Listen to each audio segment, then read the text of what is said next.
Hello বন্ধুরা, আশা করি সবাই ভালো আছে। আমি খুব ভালো আছি। দেখো, ছুটির দিন সকাল সকাল বাড়িতে থাকলে কি কি কাজ করি।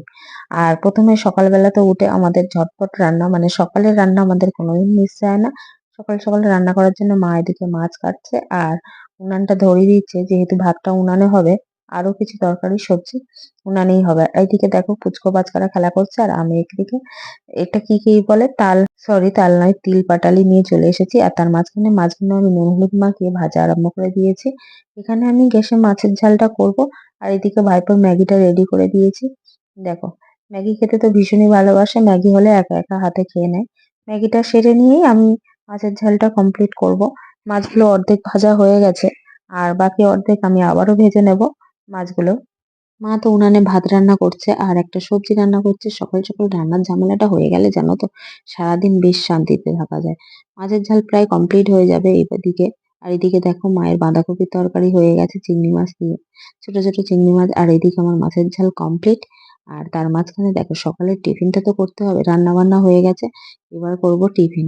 তার জন্য একটু বিনস আর আলু ভেজে নিয়েছি, সাইডে একটু ডিম ভেজে নিয়েছি, আর এদিকে ম্যাগি সিদ্ধ করতে দিয়েছি। মায়ের জন্য একটা ডিম সিদ্ধ দিয়েছি, মায়ের ভীষণ ব্যথা হয়েছে।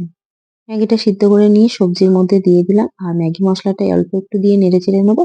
আর নামাবার সময় আবার একটা ম্যাগি মশলা দিয়ে দেবো। এতে কিন্তু ম্যাগিটা বেশ ভালো ভালো হবে, টেস্টি।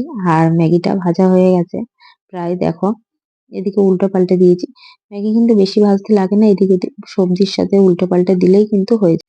ম্যাগি তো ভাজা হয়ে গেছে। এবার ম্যাগিটা দুজনে মিলেই তো ভাগ করে খেয়ে নেবো। আর তারপরে আমি গিয়েছিলাম একটু কাকুর বাড়িতে।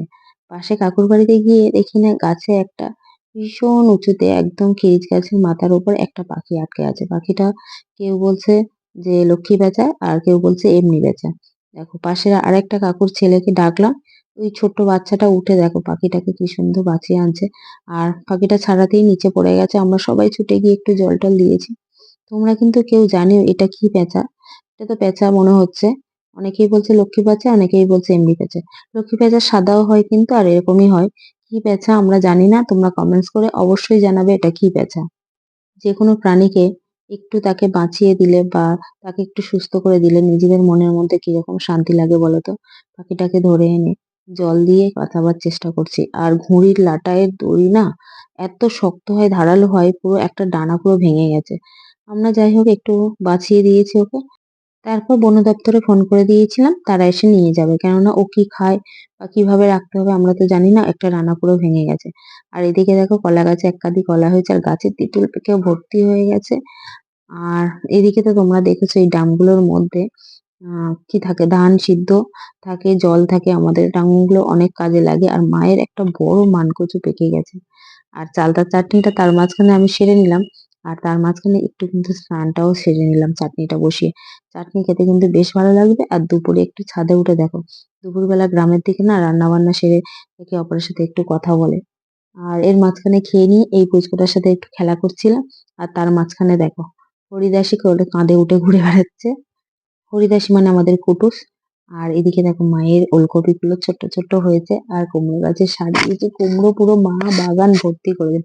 কুমড়ো মায়ের চাষ করার চাই। ব্লগটি এই পর্যন্ত। ভালো লাগলে লাইক কমেন্ট শেয়ার করো। Tata, bye bye.